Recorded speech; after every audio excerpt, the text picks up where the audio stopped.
अबे सकाळ 7टा टाइम होइए वर्षा भी टिके सकाळ होता है। पुपलू मु रेडी हो सिपुना आमको नापी अजा घर पाखे कुनमामू छबनानी लिपिका माई समस्ते जी ये डलिमा और मेहुल आमको वीडियो कॉल करछंती कि आमे कौन करछु कौन नहीं देखिया जानिया आम चलू बुलियापी आमर कुआडे जाऊँ आप भिडियोटा को लास्ट जाए कंटिन्यू करंतु जानीपर और मत कमेंट रे कहिबे कि आमे को जगह को आसचु बोली।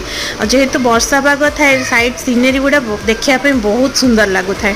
आ दुर्गा पूजा आसिलानी से काशतंडी फूल भी बाटर देखापी मिलू थाए। माने ओवरऑल आम ट्रावेलटा मस्त थिला। सिंगड़ा ब्रेक रे हमर टिके सिंगड़ा खिया हो गला। तापर पुणी आमे चलू बांगीरपुसी पाखे आमे हमर मेन टिफिन कलु बरा आलुचप और ये बरा आलुचप बहुत टेस्टी भी थिला। तो फाइनाली आमे पुणी चलू आम डेस्टिनेशन जगह को दीर्घ 4 घंटा जर्नी पर आमे आसिक आम जगार पहुँचलु। आपन कमेंट रे कहिबे आमे कोठी को आसचु बुलिया पई। थैंक्स।